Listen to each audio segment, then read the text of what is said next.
Damn, we're live. Oh my goodness. I got my coffee. You got to give me 1 second.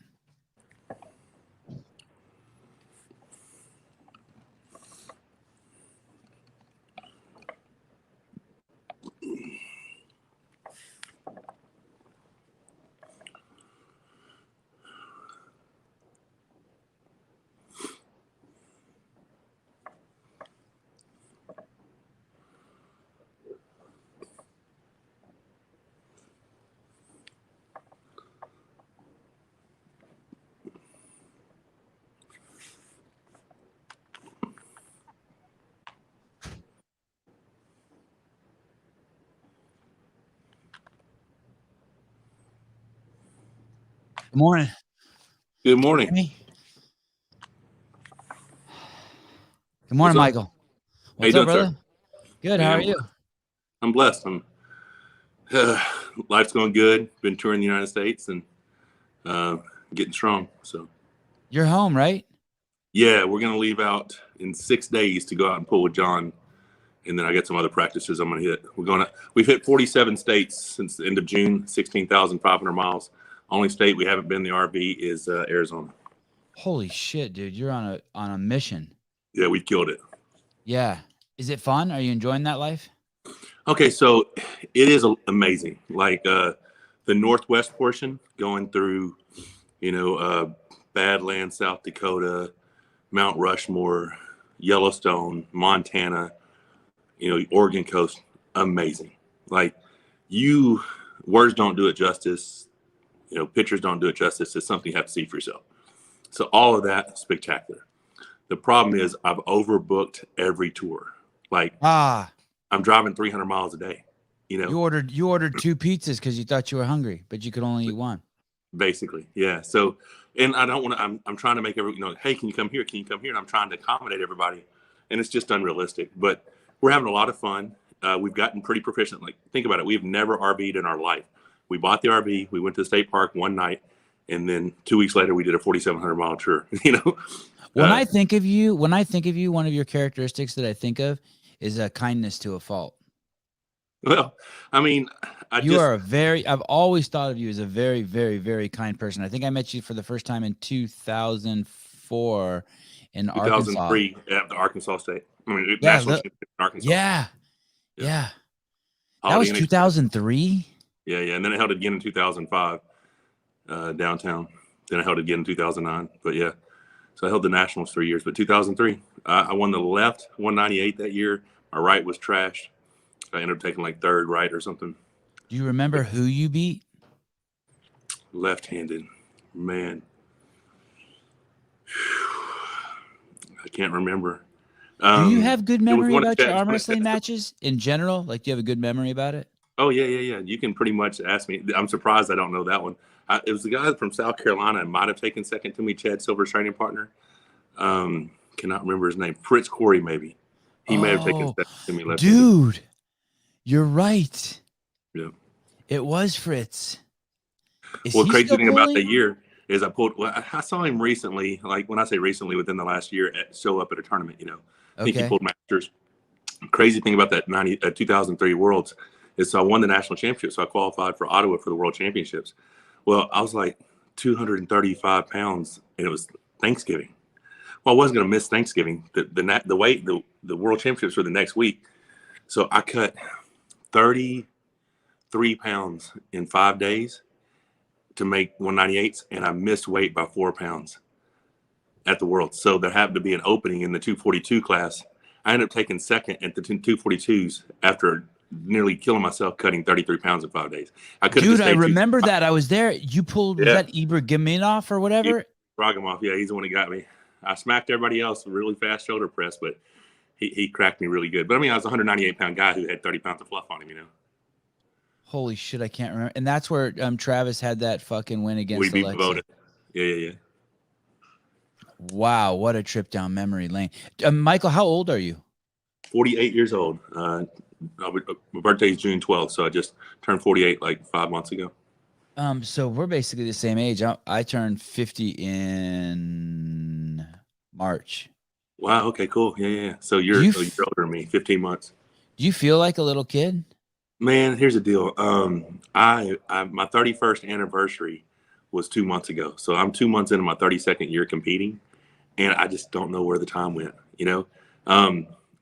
It's weird because I remember being the 176-pound new kid at the 92 Nationals in McLean, Virginia, right? And here I am. I'm one of the old dogs now. But, no retirement anytime soon. I still don't think I have not reached my peak. I've been very good and very strong at times, but there's going to be a version of me in the next 9 months that's going to show up that's never been seen before. The U.S. well, the North American arm wrestling scene right now is basically the being held down. The three best guys are you, John Brzenk, and Devin Lorette, right? Not only being held down, you guys are probably the biggest promoters of it. You're the three best guys. Is that correct? Is there anyone else who's climbed in there? Dave Chafee is definitely one of the strongest arm wrestlers in North America. He just didn't have a good outing against me, and then Devin beat him, and then he just lost to LeVon. But that still means nothing. Dave Chafee's an animal. You just ran into three dudes that are bad for you. You know what I mean? John, on his comeback, you got to put him in there. I'm going to get to pull with him next weekend, so I'll find out where he's at. But you got to put him in there. He's John. And if John's motivated, 57 years old or not, and I don't think 57 years old matters. Like I said, I still think the 49-year-old me next year is going to just run through people. Can you still jump up on an arm wrestling table? Yeah, I'm 290 pounds right now. I'm 293, and I can still box jump an arm wrestling table.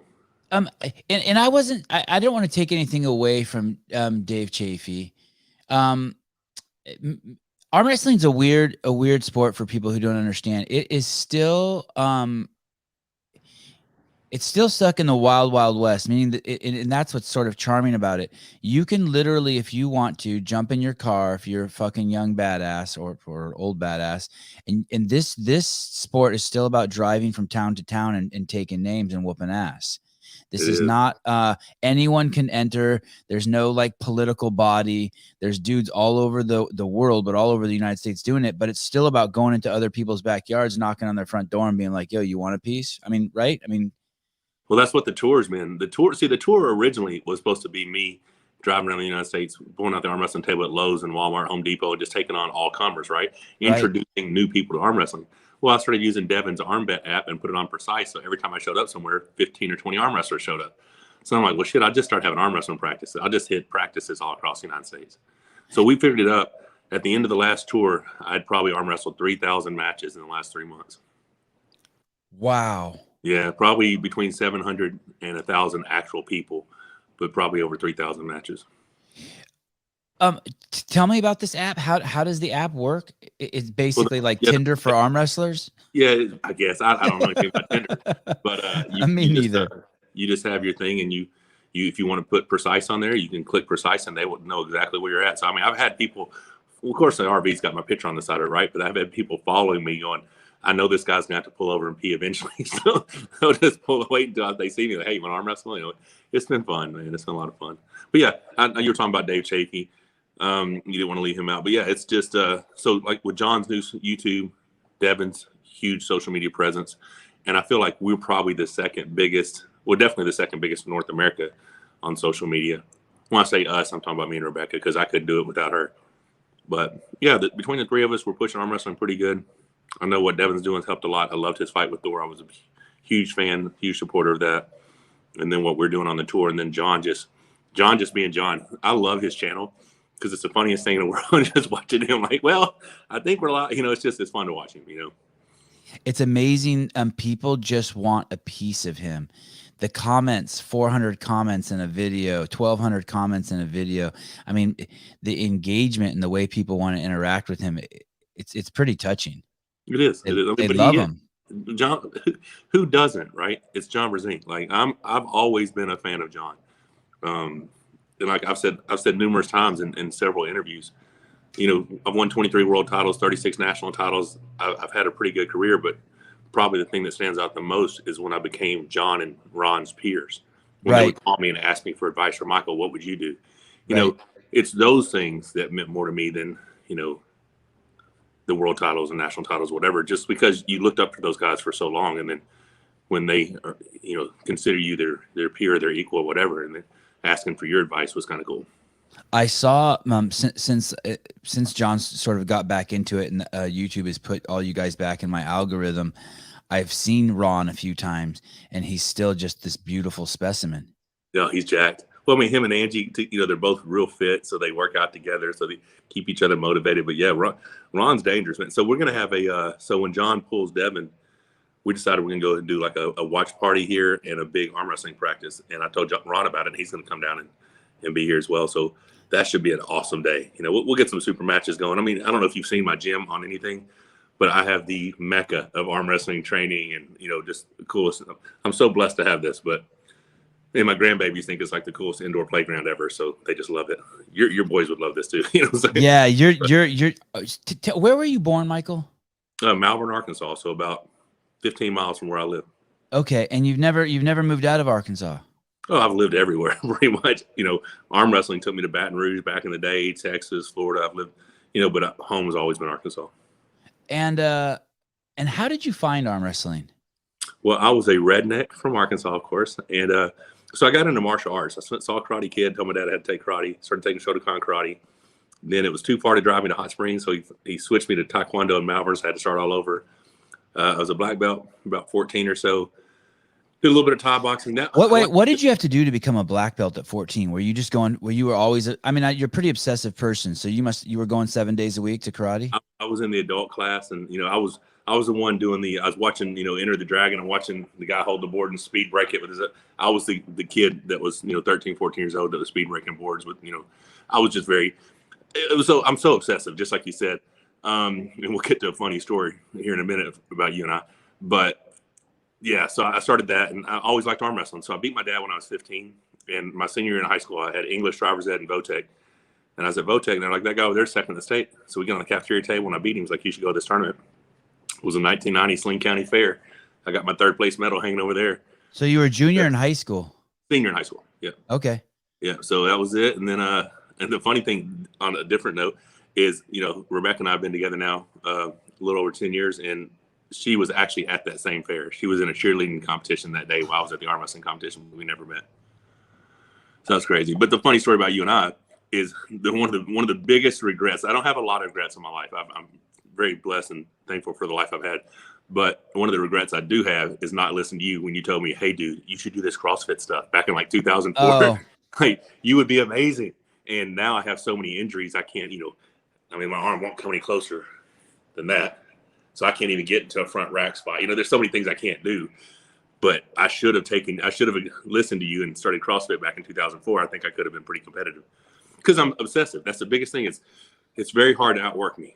I'm willing to do the work, You are willing to do the work. And your training was, of all the arm wrestlers I ever saw, and not that I saw, thousands, but I saw a bunch. Yours was the most dynamic, most explosive, most varied, right? You would go to the kids' playground and just and use the whole. I remember you climbing all over the swing set, the swing sets, and the jumping and the explosiveness and the lateral movement and the flying kicks and just all that crazy shit you would do. The spinning kicks. It was like, holy shit. Yeah, so like I said, it was martial arts background, and I was never good at team sports. So this is funny. I went to a very small school growing up.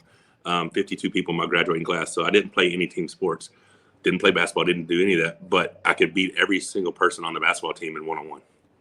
Wow. Cause I would out hustle you. Like I would chase the ball. Tennis, I could beat my buddies who played collegiate tennis. But my biggest thing was all I had to do was return your serve, just like arm wrestling. All I got to do is stop your hit. Once I stop the hit, you got to want it more than me. Once I return the serve, you got to out volley me, So I was just really competitive. Have you ever had a regular job? Yeah. I've had so many jobs, actually. When I first started arm wrestling, I worked at Acme Brick in Malvern. I was hacking brick all day. So about 50-something thousand brick would go through my hands to an 8-hour shift. Wow. Yeah. So it was Did a lot. Did you choose that job on purpose to make you stronger at arm wrestling? Nope. Okay. It did make me stronger at arm wrestling back then. Then I was like, this is too much work. So I switched and became a night auditor at a hotel because I was always really good with math and numbers. So I would just do the audit was supposed to take like 4 or 5 hours. I'd do it in like 30 minutes and I'd just chill and check people in. which was cool because I'd work, the night shift, like 11 to 7. And then I'd get off 7 o'clock on a Friday morning, and I would drive down to Baton Rouge and hit an arm wrestling tournament, and I didn't have to be back till 11 o'clock Sunday night. So who did you pull with down there? It started out, Robert Redden's the guy that got me involved. Okay. Craig Touye, he was, me and Craig, we met each other when we were like 19 years old. So he and I pulled a lot together. We used to do 500 matches a night, 3 days a week, and I'd make Robert beat me 100 matches in a hook every night before I'd leave. Damn. Yeah. But it was cool when I finally beat him. I beat him left-handed 2001 tournament champions in St. Louis, and then 2002 Unified Nationals. I missed 198 weight again, and I pulled 220s, and I beat Mike Bowling and beat Robert Redden. It's funny because Mike Bowling had seen us, and he's like, well, I'm going to hook Robert Redden. I'm going to top row Michael. And then me and Robert hit each other, and I top row Robert. He's like, oh, shit, I don't know what to do now. Because he thought he was supposed to top row me, but I top rowed Robert, Is Mike Bowling still around? He just pulled Fallen Heroes this last weekend. Now, I think he took third in the 200-pound class. But Sam Bowling, his son, won the 231s right and left. Sam was living in Arkansas, but I think he's moving back to Missouri or St. Louis or somewhere. He's a good kid. I spoke to Michael. It's been a long time, but he had just written a book. Oh, really? Yeah. He never showed you his book he wrote? Never saw it, huh? Yeah. And I'm pretty sure I read it. He sent me a copy and I read it.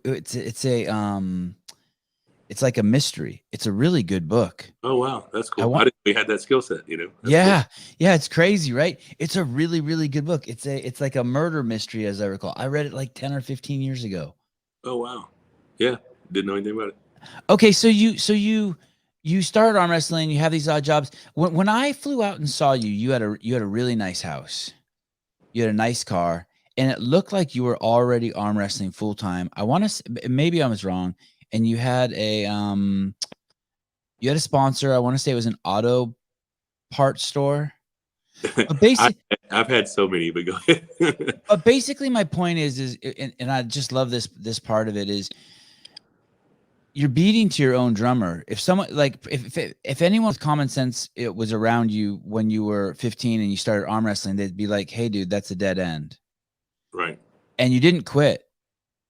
And now you're synonymous with arm wrestling. I mean, I know there's a lot of people who think they're synonymous with arm wrestling, but like I said in the beginning, in North America, it's John Brezink, Michael Todd, and Devin Lorette. And I'm not saying that there's not other great people, Jerry Cataret, or who's been around, Mike Salieris, or this Paul Lynn guy who's coming up. But I'm talking about like people who like you even mentioned Craig Touye, but like you have longevity. You've done it. Your social media is exploding. Your YouTube videos are exploding. Like people now, like you're if you're an arm wrestler, you want to know what Michael Todd thinks, like you said. And there's other great names, Ron Bath, Barboza, Travis. He's a spectacle. He puts himself out there. But even he's like, it doesn't, when I hear him talk now, he's not, it doesn't sound like he's interested in arm wrestling. I mean, the actual sport of it, as opposed to being the promoter. Yeah, the promotion side, and that's what seriously, people which are like, is fine.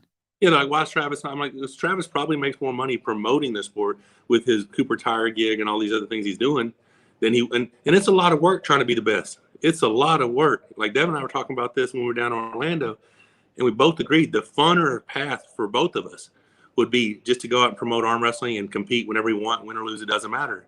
But that ego, that drive to go be the number one guy overrides that shit, like we know what would be easier. We know what would be funner. We know what would make us happier, but we both have that same path, and it's directly to Levon, so it's who, and when I say I want Levon, I want whoever's number one.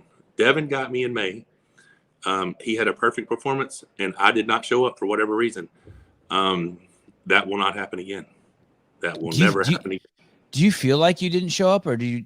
No, when you're out there, okay, in the moment, I thought that's the strongest human being I've ever arm wrestled, and he was spectacular. Like I said, he had the perfect performance, perfect prep, perfect everything.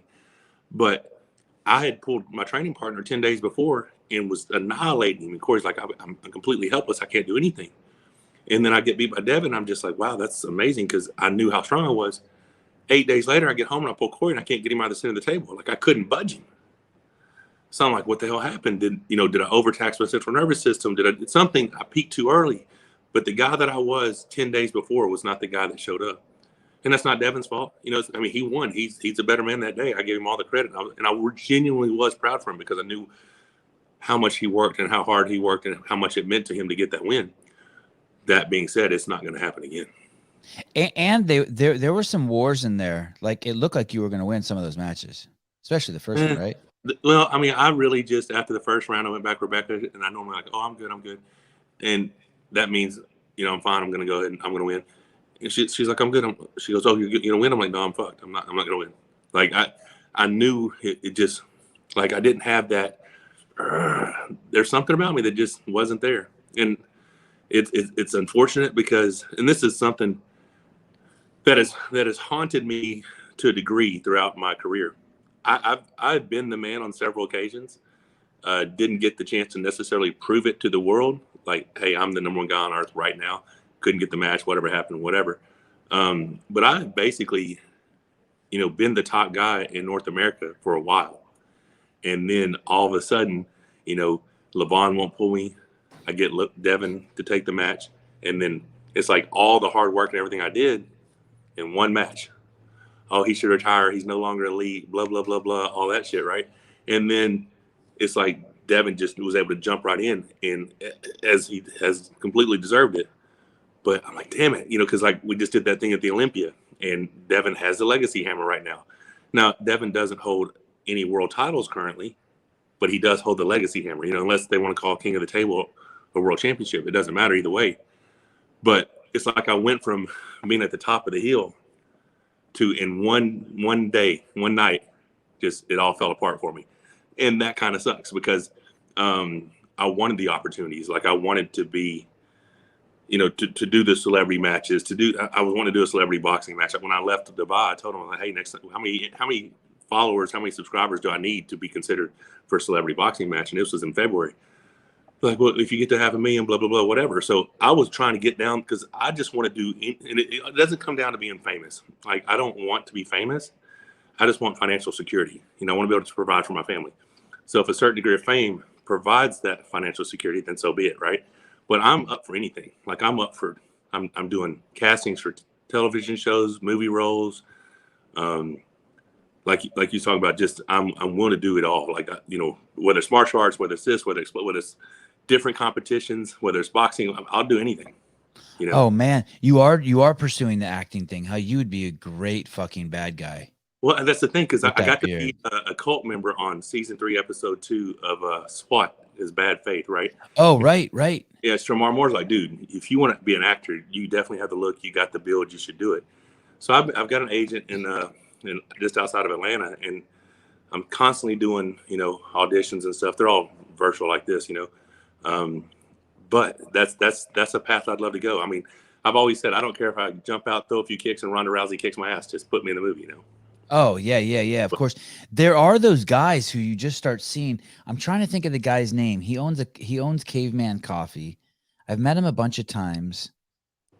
He's got the beard and the goatee. You know who he is. He's a bad guy. He was like a bad guy like in 100 movies. He was a bad guy in like every Steven Spielberg movie. Why can I remember? Who in the comments can remember this guy's name? He was big in the CrossFit scene. I think maybe he owned Deuce, or he owned one of the CrossFit gyms in Southern California. Anyway, when I remember his name, but he had he has the crazy handlebar mustache. Okay. Yeah. He was a UFC fighter.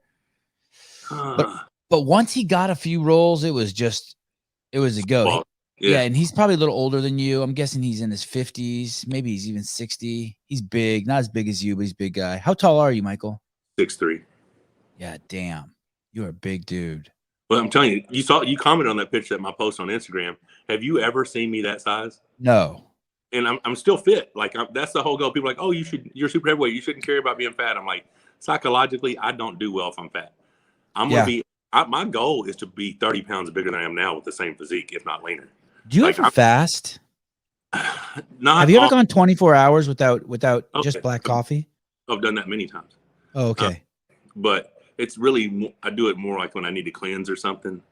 You know, I'm not a big advocate of fasting. I'm not saying it doesn't have benefits. Right. I just like food. I'm hungry all the damn time, you know? I do this thing where I stop eating every Saturday night. Okay. I can eat as late as I want Saturday night. Like if I'm up till 3, I'd eat till 3, but usually I go to bed around 11 or 12. I stop eating and then I don't eat again until Monday morning. So I get to sleep Saturday night. I don't eat all day Sunday and then I sleep again. And the only thing that I really notice is on Monday morning, I have no inflammation. Oh, really? And that's crazy. Like I'm one size smaller and your joints might like that. I mean, I know they would. Is that your fat? No protein shakes, no nothing, right? No, nothing. I just drink black coffee. I let myself drink as much coffee as I want, and I do that every week. But if you were just to try that once, and I know it would be. I know now you're just on a mission, but I would love to hear your feedback to see how you feel. Oh, Tate Fletcher, that's the guy's name. Do you know who that is? The name is not ringing a bell, but I will look him up when we get off here. Yeah, maybe I can even show you a picture. Thank you, Matt. Tate Fletcher. Yeah, anyway. Fasting's a trip. I think you'd dig it. Yeah, anything that's going to help with inflammation. Like, I don't know if you're aware, I had some nerve damage that's atrophied my thumb muscle, right? I didn't know that. Yeah, it happened during COVID. I don't know what happened, but it happened during COVID, and my whole thumb muscle that was all thick and meaty went away in like 2 weeks. Oh, damn. So, yeah, it's crazy. So I've been doing, ultrasounds, E-stims, everything, but now I'm doing dry needling. Oh. That he stuck it right in my thumb yesterday. That thing hurt so damn bad, but I feel like it did like activate some of that nerve. So I'm just working to get it back because it kind of shut down my pronation and my riser a little bit. So that's not good. Did that happen in a match? No, it happened during COVID. Like just in those 2 weeks that I was. Now, did you know how bad I got during COVID? No. Did you get SARS? Did you get that thing? Dude, I had double pneumonia. I mean, Rebecca's been a nurse for 27 years. She's like, you're the sickest person I've ever seen who's not in the hospital. And my doctor's like, as sick as you are, I cannot admit you. I can't send you to the hospital because you'll die from something else. I went from completely healthy. Oh, hey, that's a smart doctor. Well, dude, I'm telling you, we all knew that it was, I went from completely healthy to 14 days later in the floor crying, saying, I don't want to die. I mean, that's really what started me on this Levon, like all in 12-month Levon goal, get as massive as I can. Cause I'm like, if something that small can almost kill me, I'm not promised tomorrow. I'm going all in. And, cause that's the thing. How did you get better, by the way? What happened? How did you get over it? Did you take ivermectin or hydrochloroquine? We took ivermectin. We took that malaria drug. We took, were you taking shitloads of vitamin C, all that stuff? Everything. Like I was on breathing treatments. Rebecca was doing percussion therapy. The double pneumonia is what was rough. Like that shit really got me. But yeah, her being a nurse and just a lot of people praying for me. I mean, really, it was scary. I first time in my life that I did not, like, I genuinely was not sure that I would wake up the next day. Did you have was it crazy body aches too? Oh my God. Yeah, dude. Here's the deal. If it wasn't for Rebecca, I wouldn't be here because I would have thought that I could just mentally work through it and push through it like I've done everything else in my life. I got up to go use the bathroom, walk from my bed to the bathroom, came back. My heart rate was over 200. Yeah. Yeah. I mean, it was so bad, but I would have came down here and tried to work out. Like I would get up and like, I'm gonna go work. Oh no. And I just fall back in bed. Right. But Rebecca wouldn't let me. And I would have had a heart attack or something because I would have thought, hey, I'm just sick. I can work out, but it was way worse than that, Did she get it? Yeah. And she was getting better by the time I was getting bad, but she wasn't completely over it. So she had to take care of me, like her mother was an ER nurse for a long time too. So we had the RV parked outside. She had her mom come down here and spend a few days in the RV just in case she needed help with me, Did her mom get it? Your mom didn't get COVID, did she? No, she didn't. No. My wife had it. My whole family got sick. Yeah. And then we got tested and we all came back negative. And then a few days later, my wife's like, man, I don't taste anything or smell anything, which is so weird. And you know what's interesting about that? She said when you can't smell and don't taste, you don't want to eat either. And I never thought of it. I who gained weight on COVID. Like I couldn't taste anything. I mean, pizza cake. I'm like, if I'm dying eating pizza cake and ice cream. Let's go. So that's really fucked for your immune system, by the way. Oh yeah.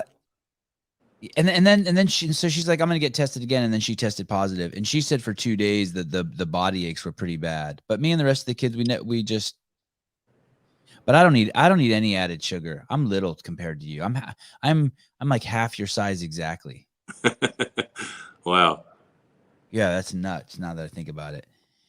So, so when you started arm wrestling, was your family like, "Hey, Michael, you got to like," did you have parents being like, "Hey, this is ridiculous. You got to find something else. Go get a job. Go start working. Go." Did you have a lot of not believers around you? Well, so here's the deal. My mother in 1992, I told you I was working at the Acme Brick, right? Mm-hmm. And I had went to college, and I was on a break from college, and so I was working there. And she comes and watches me at the Malvern Brick Fest, which is this, Acme brick capital of the world, whatever. And she sees me just destroy every weight class. Like I pull 176, 200, 200, whatever. I win everything, right? And then I remember my mom saying, "Well, I think you found what you're good at, And she was like, manual labor and arm wrestling. I'm like, the hell is some manual labor, But it was pretty funny. And then I actually was going back to college that year. And it was either pay for a semester of college or buy my ticket to the national championships in McLean, Virginia. And I chose to go to McLean, Virginia. Wow. Yeah. And that was it for college. Then you just dropped out of college. No, I went back and I did another year or so, but I was arm wrestling all the time, But what's the most you've arm wrestled in a year? Have you ever arm wrestled every month? Oh God. Okay. So here's the deal. Talking about sponsors, and you talking about me having sponsors. I was always a hustler, right? Like I was gonna go get it. I felt like, and it wasn't like, hey, my hands out, give me some money. It was I felt like I was giving value to my sponsors, right? So back then, this before internet, I'd go to a tournament, I'd come back home, I'd call the local paper, I would give my results, tell them thank my sponsors, blah blah blah blah. I would print like 10 shirts up and have the sponsors' logos on them. And I'll tell you in a minute about how that went. But so this was in 2000. I had a sponsor at the end of the year. I pulled 26 tournaments in 2000. I pulled 35 in 2001. Wow. Yeah. And you would go back then. It was just in the United States. Yeah, 2001. I didn't leave the country. But yeah, it was. I literally would hop in a car. So I had a sponsor, and let's say how we do it. So there's 4 or 5 guys. You split the gas 4 or 5 ways. You split the hotel room 4 or 5 ways. Well, I kept all the receipts, and all my sponsor wanted was the receipts. I just turned in all the receipts. So every time I'd go to an event, it might be $500 in expenses, but I only spent $100. So it paid me $400 to go arm wrestle every week. And then there was money. So back then I was making 2000, I was making a couple grand a month arm wrestling. Damn. That's crazy. Yeah. Was anyone else doing that? Was there anyone else who you would see at every single tournament? You're like, oh shit, it's me and these 3 guys. Not back then. I mean, since then, I think Tim Lewis may have hit more tournaments than me in a year because that dude's done a lot. But how I used to get sponsors, this is how I tell people, because so many people are like, how do you get sponsors? How do you get sponsors? And I'm like, dude, how many tournaments could you go to if you had an extra $5,200 a year? So if you had $5,200, what tournaments would you go to? Would you go to 10 tournaments, cost $500 a piece, drive them, whatever? I said, check this out. Go find, because you go ask somebody for $500 or $1,000, it's very easy for them to say no. I said, go find 10 businesses in your local area. You got to go back. This is 20 years ago, and tell them you'll print up. Get 10 shirts printed, put your logos on it, and after each event, you'll come back. Get the paper to write up a story, or if they ever have a special event, you'll bring out your arm wrestling table, do a beat the champ. But tell them, hey, it's only $10 a week, $10 a week, and get 10 people. You say I can come pick it up every Friday, or if you want me to come by once a month, whatever's easiest for you. I don't want to inconvenience you. I just really appreciate you supporting me. Well, you got 10 people. They give you. No one's going to say no to $10 a week. I mean, they're losing that much in the cash register, right? So it's $520. 10 people, $5,200 a year. Yeah, yeah. So easy to get sponsors. Yeah, and the little time when I came out and filmed with you, we went and visited all your sponsors, and you were great with them, and you made sure that, like you said, that you gave them value. It wasn't just about getting the money from them and splitting. Well, I mean, that's where I'm at. Travis now. is good like that too, embracing the money people. Man, Travis, if you hire Travis for a job, he does a phenomenal job. I mean, he does it.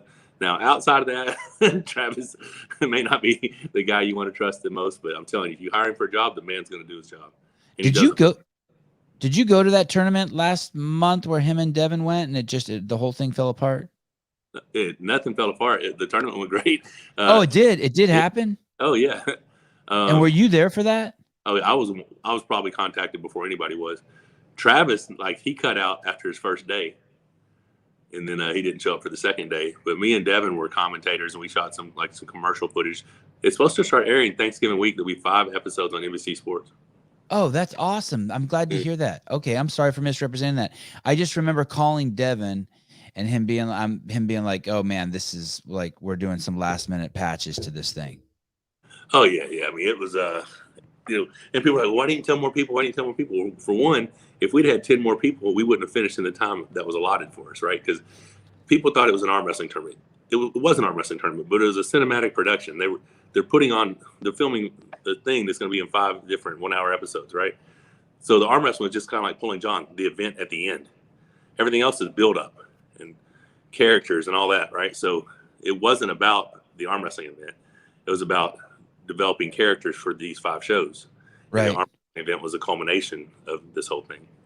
And did you and Devin pool in that event? I'm not each other, but just in general, did you guys pool? No. Dave won right. Cody Merritt won left. We were paid to commentate. People were like, because it paid $10,000 right-handed and $5,000 left-handed, and people were like, "Why are you not competing?" I'm like, "I got a pretty good gig to commentate." You know what I'm saying? But so. When you do that, are you chomping at the bit to get in there, and you're like, "No, this is fine"? I had just pulled those 3,000 matches in 3 months. Now when Devin and I got there Wednesday night, and he and I ended up getting on the table, but we didn't film anything. And both of us having big social media platforms, everybody wants to see the footage. But we got to kind of just enjoy it, for once, and just get on the table and bang. And that was a lot of fun. Do you guys say that to each other before you get there and you're like, "Hey, let's just not film this"? Like, is it kind of like a gentleman's agreement? Well, that one was. I mean, it was just, how did that go exactly, honey? You just said, "Hey, we don't have to film this. She said, I just said, "Hey, we don't have to film this. Let's just do some pulling." And then what about all the other people around who are just fucking so excited to see you and everyone's got their phones out and shit? You just tell them too, "Hey guys, chill. We had the place pretty well empty when it was just me and him. It was Wednesday night. No one else was there yet. So I just brought my, because I'm traveling. Have you seen my RV? A little like Rocky and Apollo. What Rocky was that afterwards? They go Rocky in the dark 3. Gym and they fucking. Yeah, Rocky 3. So it was kind of like that. So, we had some really good matches. It was a lot of fun. So we're, like I said, we both have a similar path, and it's going after that world number 1. So if he pulls Levon and he beats Levon, then I'm taking that legacy hammer back from Devin. If Levon beats Devin, I'm taking the legacy hammer from Levon. So I really don't think anybody's going to stop me with this type of training and prep and supplementation. I really think that this is going to take me to a level that very few people, if any, have ever been at. I want to emphasize to people again, and maybe you could help me explain it because I don't even fully understand it. But this is a sport probably where the athletes all respect each other at the top more than most sports because the hustle is real. And you have to work as a team together, even with your biggest competitors. First of all, you need someone to compete, but second of all, it's like still, this thing is still so grassroots. It's still so raw, and so you and Devin can't be. The competition has to stay on the table, and then everything else has to be working together, right? Right. So I mean, I genuinely believe we're on the cusp of something very big with arm wrestling. Just because COVID really helped us out. I mean, people went to YouTube and started watching arm wrestling. And there's a lot of things. Like, I live in this small town, Hot Springs, Arkansas. Within 30 miles of my house, there's 100,000 people. Probably less than 500 people knew who I was up until COVID, right? Now, if we go out anywhere, someone recognizes me. Wow. Okay. Whether it's Arkansas, whether it's anywhere. Like if we are out, I walk into Planet Fitness, someone recognizes. I go to eat, someone recognizes me, and that's never been a thing before. So the sport is definitely growing. Like I said, what Devin did crossing over with the boxing, what we've done with the RV tour and stuff like that. It's just, the sport is growing, but we can't do that without each other. Like Devin and I, we try to help each other as much as we can on projects. Just because we know that if, like, rising tide, all ships rise, whatever. But yeah, so like I said, I'm a big fan of Devin. Super proud of what he's done, and it's just, there's a lot of trash talk that goes on that never really gets out of control because we both respect each other. And same thing with him and John. but we are going to try to promote the sport as much as possible. But when it comes down and you want to win, like that's what I'm saying. The next time I pull him, I will not be Mr. Friendly Guy. I'm going in there very, very aggressive. Yeah, I wouldn't want to mischaracterize it.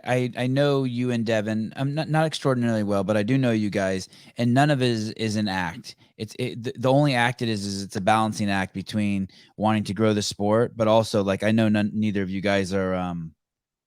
I know both of you want to win at all costs. Like if you have to break Devin's arm off, you have to break his arm off. Whatever it takes.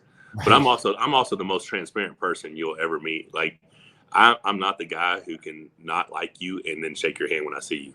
If I don't like you, I'm gonna tell you I don't like you. I'd appreciate if you get out of I can't do it. I don't know how to be that way. If we have a problem and you show up to me and you stick your hand out, shake my hand, before I shake your hand, we're gonna resolve our problem. That's just who I am. I've always been that way. And if I'm upset, you're gonna know I'm upset. If I'm happy, you're gonna know I'm happy. If I'm sad, you're gonna know I'm sad. I mean, I'm very transparent. You can see whatever I'm feeling. It's raw. It's real. That's just me. 400,000 subscribers last time I checked of Devin's YouTube channel. I think it's 411. Does that just blow? Like when I saw that, I was so freaking excited for him. I was like, people love him. Oh my God. Like to the point to where it's almost scary how much they love him. Yeah. And you in turn, how many subscribers do you have on your YouTube channel? We're like 83,000 and change. Yeah, that's nuts. Are you tripping on that at all? Like, oh my God, I live in such a great time where I can just talk to people. Man, we like I said, we're genuinely, truly blessed. We really love the interaction with our followers or subscribers, whatever. But I'm so upset that I haven't got to 100,000 yet because there's that damn silver button. Trophies and awards and shit. I want that silver button. Oh, you're gonna get there. Yeah, but see, the thing is, once you get that one, then the next one's 1 million, and that's the gold button, right? So I don't know how long that will take or if it will happen. I mean, Rebecca is the main reason our channel is doing as well as it is because she has put so much time and effort into learning how to do YouTube thumbnails, titles, trying to figure out the algorithm, all that stuff. But she's the one that deserves the credit. But like I said, she's my best friend, and that's who I want to spend my time with. When I do things, people give this shit all the time and think that, people need time apart. I'm like, she's my best friend, and that's who I want to spend time with, right? I don't want to see a sunset without seeing it with her. That's why this being in the RV together has been so amazing because we've seen the most beautiful sunsets, the most beautiful sunrises. We've just seen just amazing, gorgeous things, and we got to have those experiences together. So that's awesome. Do you guys train together? Yeah, and so that's how we met. I was her trainer, right? And she got ridiculous, like top, like we went to CrossFit games when we were out there with you guys, and she looked like the CrossFit girls, right? She was always just super, super fit. And then we got married and we started enjoying all the restaurants here. So, because I'm a foodie, right? So I'm if I'm ripped, that means I'm following nutrition. If I'm not, that means I'm eating like shit because I'm always working out. How I look is how I eat. But so we have recently got motivated. We did a really cool photo shoot together, like a fitness romance novel kind of photo shoot back 6 years ago. And we've decided we want to do another photo shoot, next year. So we're both super committed. But so I built this new gym, and then, we went to Dubai, then we moved to Dubai, then we went on the road. And so I didn't get wait, go back. You lived in Dubai? We lived there the first 7 weeks of the year training Larry. Oh, wow. He flew me over last year. We spent a week and he didn't want me to come home. He's like, dude, can you stay? I'm like, no, dude, it's Thanksgiving. I got to go home. I've got 4 grandkids. I got 4 dogs. He goes, well, can you come back? I'm like, well, if we can figure it out. So and why does he want you there? Because he's embraced arm wrestling and he wants like a world-class partner. Yeah. So we like I said, you want world-class tools in your gym, but this guy's up in his shit. He wants to own Michael Todd. He wants to open his closet and be like, okay, here's my training tool, right? I mean, basically. Well, now he's got Levon and Irakli there for 2 months. Wow. So I mean, that's him bringing me over and me living there. So Devin went over there for a week in September. Then I went back for a week in November. Then I moved over there for 7 weeks, and that's how this whole King of the Table thing got started. He always wanted to do his thing, but I was negotiating for me and Levon, right? Because best from the East versus best from the West, world champion versus world champion. That was the deal. And then Igor knew I was going to do it. Like I talked to him 2 weeks before, and then I get over there and he just starts dogging me and trashing me. And I don't deserve a shot. I'm like, are you kidding? We just talked 2 weeks ago. You knew I was doing this, And then for whatever reason, they wouldn't let Levon do it. And then the only match that made sense to me from viewers and the more eyes we get on the sport would be Devin, So that's how I basically went over there and got all that stuff going, and then lose to Devin. Now Devin takes over. It's all good. Well, what was the deal? What was the deal with Igor? He just didn't think that. I mean, I know he's a promoter. He just didn't think it was a big enough match for Levon, or like, what's the deal? Like, no, why? He thought it was great until I got over there. Like I didn't know Levon was going to be there. When I got there, Levon was there. So okay. So do you think, for people who don't know who Levon is, this is Levon? Yeah. It is a yeah. I mean, is that really what he looks like? Is that photoshopped? No, that's really him. So that's my objective. When I tell you I want to be bigger, I'm going to be the same size as him without the excess body fat. So he's 370. I'm going to be about 330, just as big of arms, just as big. And when they say go, I'm cracking that wrist. I mean, that is something he's else. Special. He's special. He's got a 10-inch wrist, massive hands bigger than Simplenkov. And he's a top roller versus an inside puller, so he's a different puller than Simplenkov. I mean, I've got 3 pins on Simplenkov, but you do? Oh yeah. Wow. Yeah, me and John are the only 2 people from North America who's actually pinned him. Dave Chafee beat him on fouls, and I think Dave would have pinned him. But I pinned him once at the Arnold and twice in our Vendetta, and he's pinned me 5 times and got 1 win on fouls. Man, you're in a sport with some monsters. Yeah. And that's the thing is when you met me, I was 198 pounds. Yeah. So it's many years ago. The evolution. But like I said, I graduated high school at 215. I thought I had to lift weights to stay small. I thought the only way I could have abs if I was, this sub 200 pound guy. And then once I got over like 210 and had abs, I'm like, well, hell, I'll just keep getting bigger. And then it was get bigger, lean out, get bigger, lean out. Because I'd get fat, I'd get ripped, I'd get fat, but Did you ever think you had a career in all these years you've done it? Have you ever gotten to a point where you're like, oh shit, this might be a career ending injury? Have you had anything? So many of them. Really? Oh, my right arm. So my left arm landed on the table behind me in 2010. I came home and had a x-ray of my right arm. The doctor said I had over 70 fractures in my right elbow. And that was 11 years ago. In your elbow? Oh, dude, this is a range of motion. That's it. That's all my right arm will do.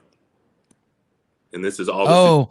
Oh my God! I can hear something bone on bone clicking. Yeah, that's my supination. That's as far as I can supinate. And this is as far as you mean you can't do this? That's it. Wow. That's it. Hey, does that mean that thing can can that thing be, if you put your arm on a table and then someone tied a rope to it and then and tried to straighten it out, it would break? Like tied the back to like the other end of the rope to the bumper of a car and straightened your arm, something would break? It'd break or rip my shoulder out. Let me see your arm again. Put your arm up again like that. Wow. Okay. So from there, you can't touch your shoulder with your fingers. I jokingly say that's why I have a beard. Oh my! And let me see the other arm. Can the other arm do that stuff? Wow. So there we go. So how do you train that arm? Well, that's why the whole King's move deal. If I want height left-handed, I just pull my hand closer to my face. If I want height right-handed, I have to drop my body to get my hand higher because it won't come any closer. Oh my goodness! Got you. Yeah. So when you're pulling someone, does anyone ever get you fully extended and then they're pulling against the bone? If you get me fully extended, I'm essentially in the arm bar and I have to let up. What I believe has happened over the years of all these injuries. So just to be clear, so it's not like they hit your bone and you're cheating. If someone does open you up to your furthest point, it is like an arm bar and you have to tap. Yeah, I mean, if you've watched my matches, you saw me. Oh, okay, you got me. Like once it gets to that point, I got to let up. And how do you know it's to that point? You can still feel back there? Oh yeah. Once. So what I think has happened, my tendons, ligaments, and muscles have gotten. So this is as far as it straightens. I've gotten really strong right there. Okay. Because my body doesn't want to eat me. It knows I'm stupid and I'll keep injuring myself. So instead of getting all the way to there, it's got really strong right there. But if it gets to there, I got to let up. Could they go in and clean that? So every doctor I've seen said the only thing that's possible for my right arm will be a complete elbow replacement. I wouldn't be able to lift over 20 pounds. I didn't even know there was an elbow replacement. Yeah. I mean, my elbow is so much more deteriorated than what Devin's was when he got all his stuff cleaned out. My x-ray is horrific. Wow. Yeah. And the problem isn't this. The problem is this. Because you know how fast my shoulder press is, or how strong my, if I could, see, I can get all the way to here. That's a really quick move to shoulder press. I have to turn my whole body, right? If I could get this all the way to my shoulder, I think I'd flash everybody on go. I just can't get it. You know? Excuse me. Is there any way to increase that range of motion? No, that's all bone on bone. There's so much stuff in my elbow from all the fractures that's it. Damn. I think I remember going to a doctor's appointment with RJ once, Molinaire. Yeah. And the doctor, and I think his arm was starting to not open all the way. And the doctor told him or maybe it was Bob Brown. I can't remember. But the doctor told him. It's probably Bob Brown. That he needed to, or maybe Bob told me this and I'm just imagining I was there, but he had to put like a roll of nickels or a quarter in his hand and put his arm on the table and just leave it out there like as a weight, right? Yeah. And set it on the table like this and leave it out there, I don't know, for like 30 minutes and then take the roll of quarters or nickels out. And whoever it was who told me is that you couldn't do it. And I said, why? He said, when you took that roll of quarters out, like the recoil was so painful. It was like fucking nuts. Really? So basically the doctor's idea was to try to stretch it out. But even like that 2 pounds of pressure or whatever a roll of quarters is, or 1 pound for like 20 or 30 minutes, when you took it out, it just was like, oh, the most painful thing you've ever felt in your elbow. And I can kind of imagine that. Oh, sure. Yeah. I mean, I get quite a bit of pain. What it is the pain becomes your new norm, right? You just get used to it. So you forget what it's like to not have pain because you always have. When you sleep at night, do you sleep pain-free? No. No. Not at all. Not at all. But like I said, it becomes your new norm. It's just what you're used to. Is there anything you can't do with that arm that you miss? Like, is there anything like you're like this is so fucking bad? Because like, I mean, can you still drive? Oh yeah. Yeah. I mean, that hand can't wash your butt. Like you can't wash your butt crack with that hand. I can make it work. You do? Okay. The other thing is my wrist doesn't bend back past here either. That's as far as my wrist goes. So God, I can't even believe that's a hand. Look how thick your hand is. It's gotten thick. So I can't physically do a push-up because I can't get into a push-up position. I have to do them on dumbbells or, my knuckles or whatever. So if I ever trip and fall, it's immediately tuck and roll. Because if I try to catch something, everything's breaking. That's nuts. I can't do anything, Hi, guys. MMT 2.0, world number 1, 2022, exciting times. What's up, Phil? What is that? Monster Michael Todd 2.0. But we said Monster 2.0 is coming. That's what this whole thing's about. Something different. How did you get the nickname Monster? Neil Pickup 2006 NAL. We were sharing a room at Circus, and I just finished a shower, came out, and I was 250 pounds, first time I'd ever been that big and fit. And he's on the phone with somebody in the UK, and he goes, "Oh my God, Michael Todd's a monster." The next day, he announced me as Monster Michael Todd. How great is Neil Pickup? Yeah. There are these people that are just like, you can't even believe like how great they are and how cool they are. Man, he brings a lot to the sport. And he's still doing his arm wrestling podcast, huh? Yeah. He just had John and Devin on there Sunday. How was that? I haven't watched it all, but it was pretty funny. John was taking some pretty good stabs at him. He was pretty quick-witted when he was going after Devin. So, Devin's normally the one playing mind games, and it seemed like John had a good rebuttal for pretty much everything. So there's a great synergy now, right? I mean, in terms of media between Neil, you, John, Devin, like the Instagram, the YouTube. I noticed you gave a critique of the fight. I didn't watch it, but the number of views was crazy with the Halfdoor Devin fight. Oh yeah. So what it was just my real reaction. Like I teared up a little bit because I know Devin wanted to be able to fight as long as he could. And I knew I know how hard he tried. So, because like I said, whether we're competitors on the table or not, I'm still, a supporter or a fan. And I did, I don't know. That was it. Just me, just my honest, genuine reaction to the fight, Yeah. Once again, what a great world we live in where there's these opportunities through YouTube and whatnot to do that. Oh, hell yeah. Did you, and from earlier on in this conversation when we started, that's something you would have wanted to do. I would have suspected that, right? You would have got in there with Half Thor also. I would in a heartbeat. Now, obviously, I would like ample training, but that's me. If you gave me 3 months or 6 months to train for a boxing match, I will take the same effort that I put in arm wrestling into training and learning everything about boxing. I'm just that guy, right? I almost enjoy the training more than I do the competition. But yeah, and it comes down to people give me shit about this, but like I said, it's about providing for my family. If you told me I fight Mike Tyson for $1 million, I'm fighting Mike Tyson. Right. You know, I mean, that's just. I mean, at the end of the day, it's worth it to me. You know, whatever the risk is, it's worth it to have the extra financial security. So I'm down. Yeah, I get it. How would you fight with that arm? A lot of uppercuts and a lot of hooks. You know, because it'll be like I said, if I was to what is it, clothesline, like for wrestling, that sucker's not going to go back. It packs quite a bit of punch. Now, one of the biggest compliments I've had from a fighter was in 2013. I was out there with John Jones. We supposed to have that big match with me and Travis. It all fell through, but I was doing we did the photo shoot with John Jones, and he looked down at my hand and my wrist and my forearm. He goes, "Damn, I'd hate to get hit by that dude." That's a pretty good compliment. I'm just saying, you know, but yeah. It's crazy how many people you've met on this journey, huh? Oh, I saw the pictures of you and the Duck Dynasty guys. How did that happen? What was that about? So Nine Line Apparel is one of our big sponsors for our tour. So that's just like I was saying about me hustling.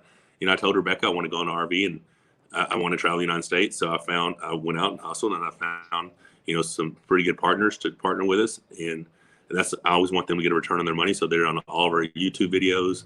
You know, I got a traveling billboard that's been seen by millions of people. So Nine Line Apparel, they reached out to me after the Devin match. They came on board, and then they started hooking me up with collabs. Like, you know, I got to go hang out with the guys for Duck Dynasty and eat with them and do both their podcasts. That was super cool. And then, like, I just got to do a little video, so I don't know if you've seen the video of me and The Undertaker.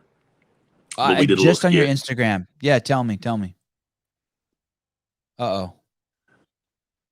You hold on a second, Michael. Our internet connection is getting funky right now. I don't know what's going on. Is that you or me?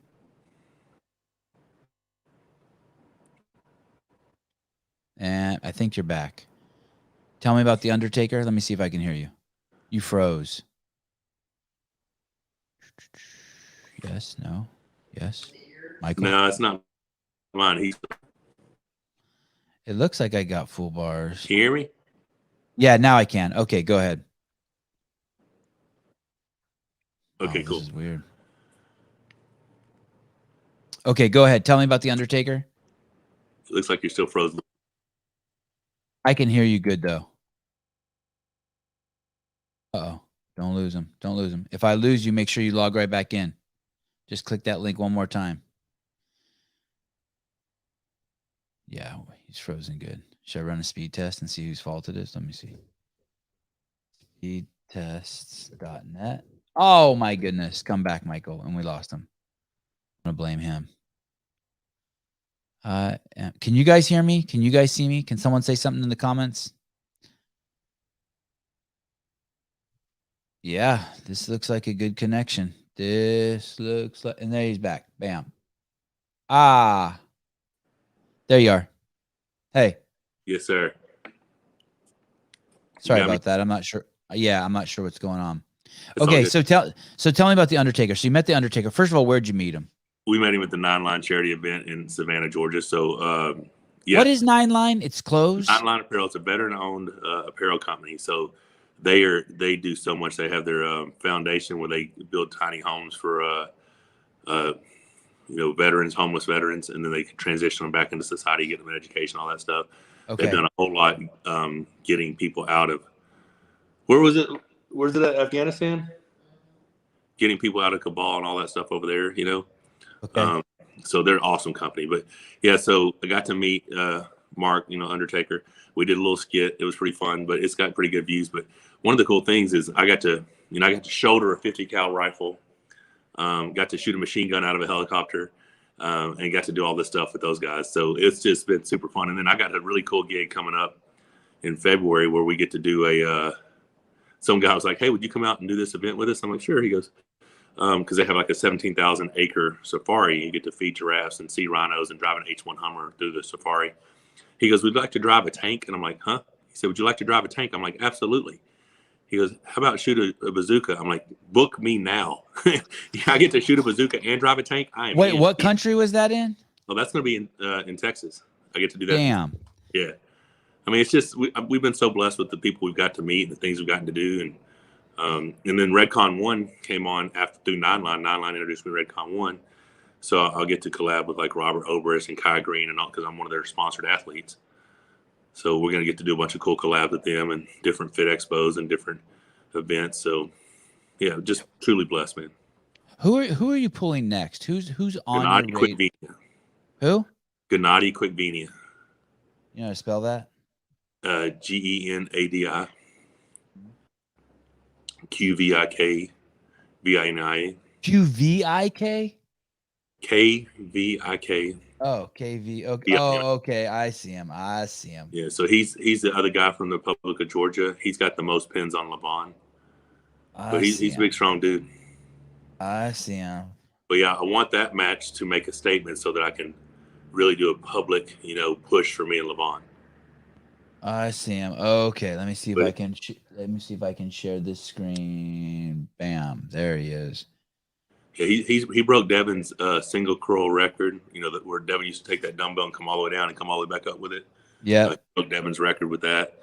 He's got some videos of him doing some half rep single preacher curls with like 300 pounds on one arm. He just recently released that stuff like 2 days ago. Super strong guy. But and where are you pulling him at and when? Istanbul, February 12th. Oh shit! Yeah. Wow. So we get to go. I've always wanted to go to Istanbul, so we'll go a little bit early. We'll sightsee, and then like I said, all the stuff we've been blessed with. While we were in Dubai, we were there for Thanksgiving, so we went and got to spend not Thanksgiving. We were there for Valentine's Day, so we got to go to Abu Dhabi instead of 7-star hotel this year for Valentine's Day. So this next year we'll go to Istanbul, and then we'll leave on the 13th. We'll fly to Athens, Greece, and spend Valentine's Day in Athens, Greece. What's a 7-star hotel? Insane. It was the Emiratis Palace. So there's 2 of them over in the Middle East that I'm aware of. I only thought there were 5-star hotels, but Emiratis Palace, if you want to type that in and look at it, 7-star hotel, Abu Dhabi, unbelievable. Private, white sand beach, 1.5 mile long, camel rides. It's unbelievable. And because of COVID, it's like we're there. We're the only ones there almost. Like we got to go to the Louvre in Abu Dhabi. So we've been to the Louvre in Paris, but we got to the Louvre in Abu Dhabi. Louvre in Paris was so packed. The one in Abu Dhabi, because of COVID, it's like we had a private tour. It was amazing. Yeah, I didn't even know that there was one. I didn't even know that there was one there in Abu Dhabi. I don't think. Does that say Abu Dhabi? I don't know what. Yeah, it does. Okay. Well, that's just that's the pool area. Yeah, it was amazing accommodations. But wait till you see like the private beach and stuff, or get a picture of the outside of the hotel. But yeah, that's where we got to spend Valentine's. It's just, I mean, who would? Yeah, look at that. It's crazy. Oh my God, yeah. It was so cool, man. I mean, it's just the life experience. And the funny thing is, because Rebecca and I first met, she's like, arm wrestling's a thing, like past grade school? And I'm yeah. And she says I said I was kind of a big deal. I have a shirt that says that, but I'm not sure I said that. But then all of our life experiences, she goes, I cannot believe we get to have this life because of arm wrestling. Like when I was a world champ for the UAL, Robert Drink, the 2 times we've flown on a private jet, MGM sent the G550 over to pick us up. We flew to Vegas, that's because of arm wrestling. So it's just been pretty cool. I don't want to take anything away from arm wrestling, but it's really you. And by that, I mean, you're doing what you love. You're doing you. You're doing Michael Todd. And that's kind of like the thing I admire most about people. You're just doing your own fucking path. You're putting your head down. There's all these roads over here, right? You could have stayed in the accounting. You could have stayed in the auditing. You could have stayed in all these other places and just arm wrestle. You went all in. All in. And you're still all in, which is just fucking crazy. And every day now it's just building, and you stayed the course. Yeah. I mean, it's just trying to just capitalize, so I've wanted to take this arm wrestling career and turn it into something else, whether it's acting, whether it's commentating, whether it's whatever, right? Who knows what's next? But there'll always be arm wrestling.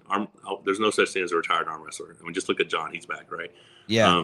So I'm just trying to live my best life to the point where I've contacted you several times about Madison. I'd love to come up there to the CrossFit Games because we had such a good time. And we watched it all weekend long. We almost went to the 2021 Road because Big Laws was there. We was going to collab with him. I've actually reached out to Annie and Tia about possibly doing a collab or something.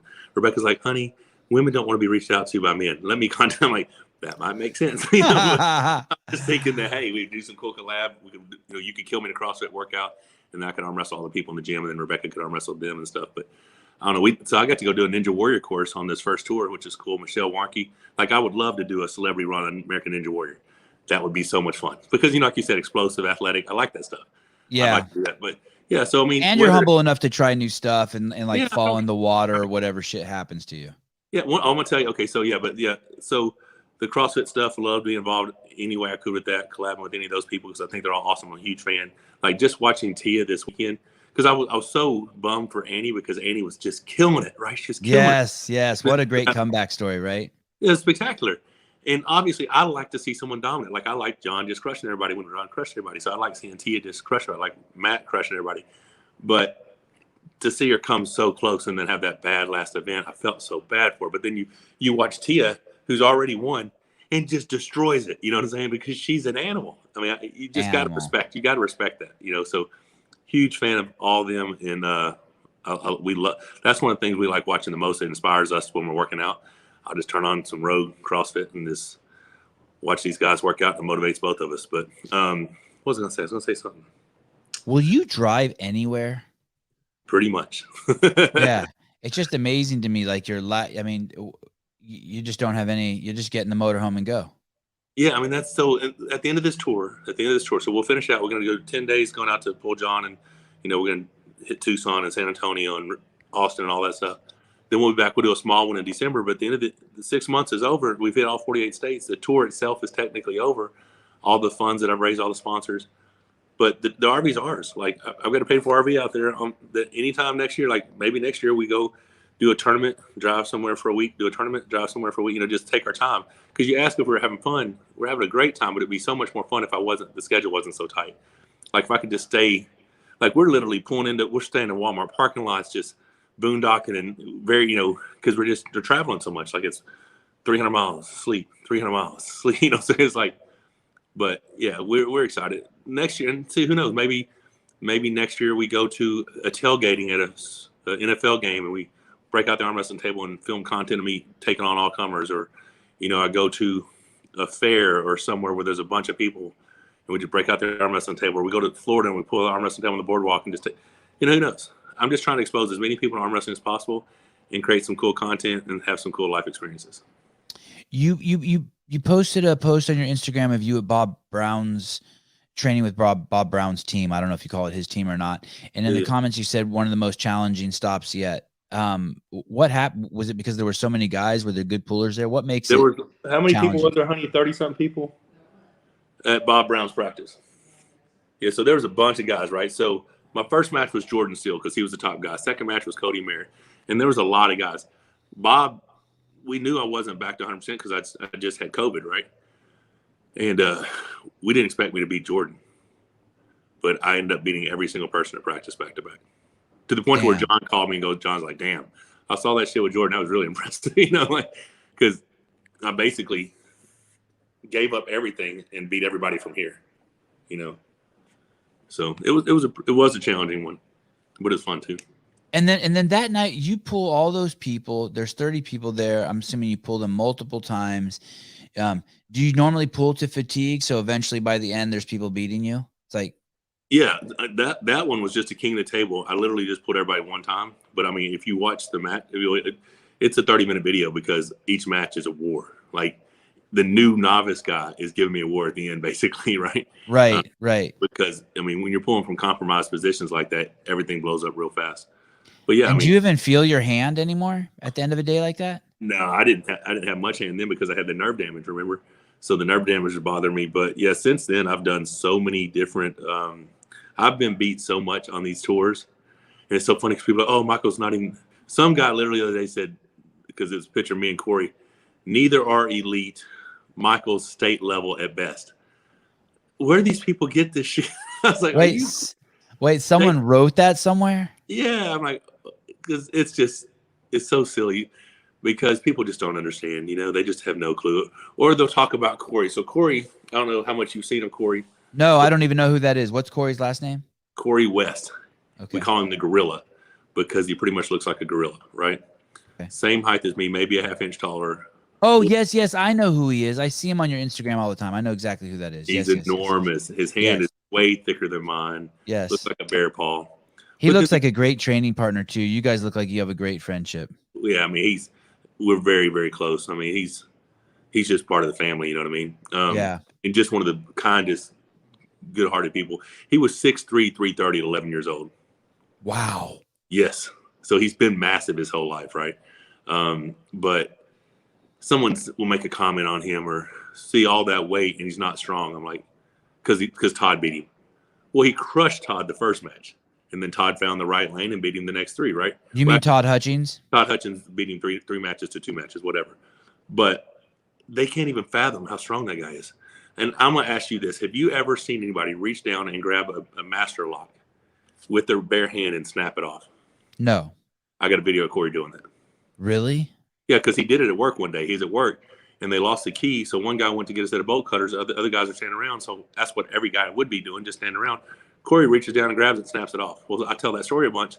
So about 2 months later, he's like, hey, dude, check your inbox. I'm like, what's up? He goes, well, you've told the story so many times, I figured I should do it again. So he sent me a video of him breaking another master lock. Yeah, I've never, have you even tried that? Well, I have since then, and I haven't done it yet, but I mean, who first off, who even thinks that it's possible to even attempt it? Crazy. Yeah, I'll send you the video. You'll be like, holy shit. Like he just reaches down and he just snaps it right off. What's the turnover for arm wrestlers?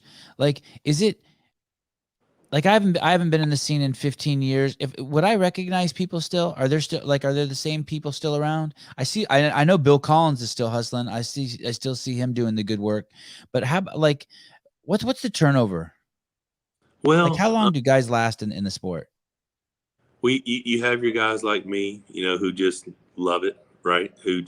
And Bob Brown's still around. I mean, Todd Hutchins. Craig Touyer's had injuries, but he's back. He's always in the mix. Rob Bidget came after you, I think. He was 2005. I remember him. Yeah, but he's the WA champ right now. But there are new guys, the Jordan Seals, the who is that big-handed dude out there from Pennsylvania? Well, Paul Lynn, of course, but Storm Chelino. The WAL brought a lot of new blood in. What happened to Jerry Cataret? Is he still around? Yeah, man, strong. Jerry's always. Yeah, he just, WAL getting, stopped because of COVID. He just hasn't, that dude's making big money working in Camping World, and he's having a good life. But I mean, I know he wants some matches. And how about Tim Bresnan? Is he still around? Tim Bresnan's committed to the PAL, so he has a PAL match coming up, maybe December 4th, December 11th. I can't remember. He's pulling Evgeny Prudnik from Ukraine. But yeah, Tim's still a top 5 guy in North America according to the rankings. I don't think he's supposed to have a match with Derek Smith soon. Derek's a giant. He's 6'8", 350, 360. Wow. And I think Derek's got a good chance of beating him. I really think Corey West can beat him, but we haven't got to see those matches. What's the heaviest you can be as an arm wrestler?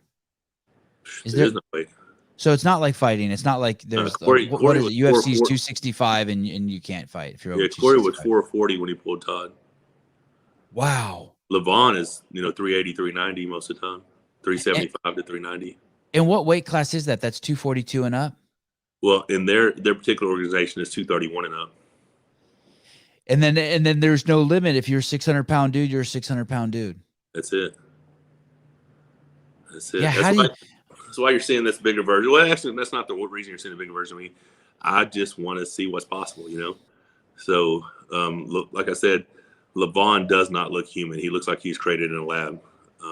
So I'm gonna be that bald bearded lab creation guy, and I'm gonna go crack it.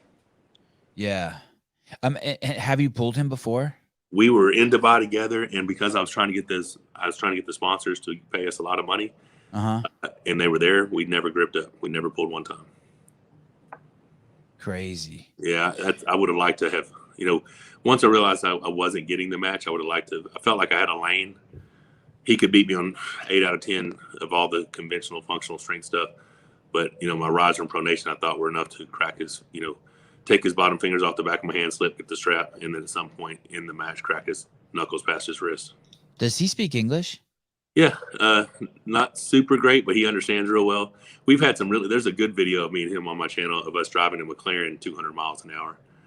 He's in the driver's seat, I'm in the passenger seat, and I'm filming it. At 200 miles an hour in the passenger seat, you basically accepted death. Wait a second, you've been 200 miles an hour in a car?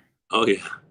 Yeah, go watch that video. It's hilarious because how did we both fit in? And I was only 260 at the time, but yeah, and his adrenaline's through the roof. Like because he counted off in kilometers, 310, 320. It was fun. So you guys basically went to a track, and two of you guys got into a McLaren, and he just floored it. No, I was gonna go rent a car, right? And then the guy at the gym's like, "Hey, what are you doing?" I'm like, "Well, I was gonna rent a Lamborghini or something." He goes, "Well, just take mine." What do you got? He goes, "I got a McLaren." I'm like, okay. So he told us to drive it. So I took it out, found a place because there's light. I mean, there's radars everywhere. Like there's everything's filmed in Dubai. Right. Went far enough out of Dubai where there was a straight stretch with no cameras, and we took off.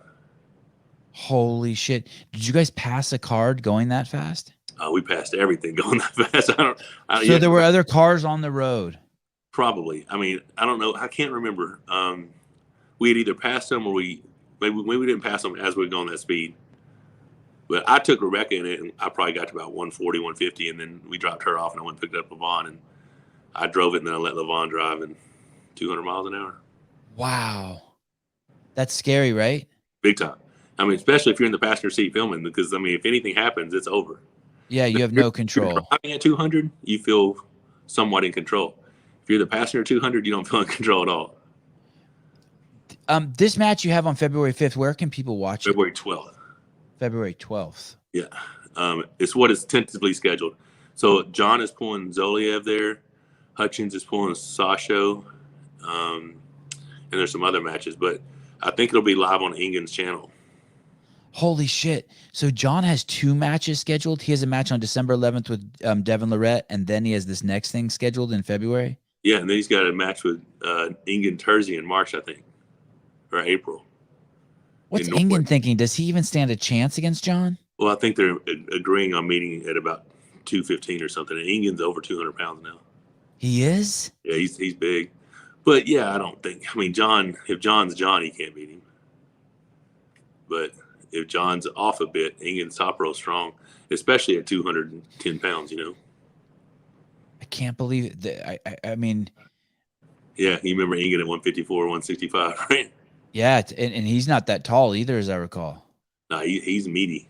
He's meaty now. But he's the same age as me. I'm 48 years old. You get a little bigger. Yeah, I wonder if I can. Are there pictures of him now? I'm sure. Big? Yeah. And is he still as gung-ho as ever about arm wrestling?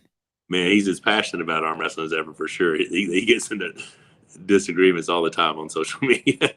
Oh, he's huge now. Oh, I'm telling you. Wow, that is really impressive. He looks the same. Yeah. He's just giant. Well, tell me about what's going on with you. I got to get off here in a minute. Tell me about Sevan. What's happening with you? Oh, nothing. I'm just killing the podcast game. I'm just it's nuts. It's absolutely nuts. I'm just watching. I'm having a blast. I'm doing them every single day. I'm on a race to, did I lose you? Did you freeze? No, I'm here. Oh, yeah. You're so still. I'm just on a race to 500 podcasts, and I'm getting a ton of great guests. I'm just revisiting people. I'm enjoying hearing about people's lives. And the channel is just exploding. And I'm just, I've figured out how to do all this shit live. We have a live call-in show. I'll interview basically anyone that I just interview, just people I want to interview. Yeah. So like if I wanted to talk, I was watching you and I was like, fuck, I got to reach out to Michael Todd. I don't have any obligations. I have no boss. I got fired from CrossFit. Oh shit. Yeah. You didn't know that? I didn't tell you that? Whole nother story. But basically, when the woke crew came in and canceled Greg, they hung on to me for like 3 months, and I was basically collateral damage. Oh shit! But it's been kind of the greatest thing that could possibly happen to me, because once you're canceled, you're fucking a superhero. All your superpowers come out. Like, no one can say shit to me now. I'm completely invincible. I'm like a snake on the ground. I cannot get any lower. And it's been incredibly liberating. And I just raising my 3 kids, living the dream. And I was extremely frugal with my money, and I'm extremely frugal with my money. And so I live a very simple, chill life, but I just take my kids to martial arts 5 days a week, tennis 5 days a week, skateboarding 7 days a week. I live by the beach. I got fat house, 100 fruit trees, just living the dream, buddy. Dude, that's awesome. That's awesome. And your boys gonna be awesome. Yeah. I love watching that stuff, man. Yeah. They're so like, they're not afraid of anything. Like, they're fearless. No, they're game. Yeah, I love it. And and like you, I'm just in love with my wife. There's no one I'd rather spend time with. I want to work out with my wife. I'm excited to go to bed with her every night. I'm excited to wake up next to her. I'm excited to stand in the kitchen while we make breakfast together. You know what I mean? Like, I never want to do anything without my wife. So that's nice to hear, because it's so weird, because people think it's weird to love somebody and to want to be with somebody. I'm like, listen, the one thing we're not promised more of is time. Yeah. I want to spend the time with the people I love the most. You know? I've been invited to do God things so many times. I'm like, nah, I appreciate it, but I'm going to hang out with the wife. That's what I want to do. That's who I want to spend my time with, and it's just a blessing when you find that person, when you find someone that it's so stupid that completes you or whatever, but it just makes your life that much more enjoyable. Yeah. And I'm happy to be there. Yeah. On a final thought, when I first met you at that Nationals. At the Nationals, you had this thing with your neck. I just caught myself doing it. And that whole Nationals, you just kept doing this, cracking your neck. But now I didn't see you do it once in the show. Wow. Do you remember that your neck was bothering you at that Nationals? Man, my neck is always, so I crack my neck, I don't know how many times a day anyway, but now I just lean over something and I pull on my neck and crack it like that.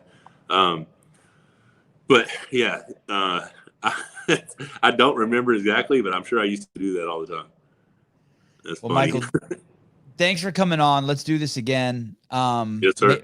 Maybe as we get closer to February 12th, I can have you on again, and we can talk about just how much stronger you've gotten, and we can talk about the match. Yeah, and I'll probably be 20 pounds bigger by then too. So. And what we can do, what you're going to do to this cat. Yeah, man, absolutely. Hey, anything comes up, you want to do something, collab, do something, I'm down, man. If you ever want to come out to Arkansas, you guys are more than welcome. Thank you. But yeah, hey, awesome, man. Good catching up. Yep. Tell Rebecca thanks for sharing her husband with us. Yes, sir. All right, brother.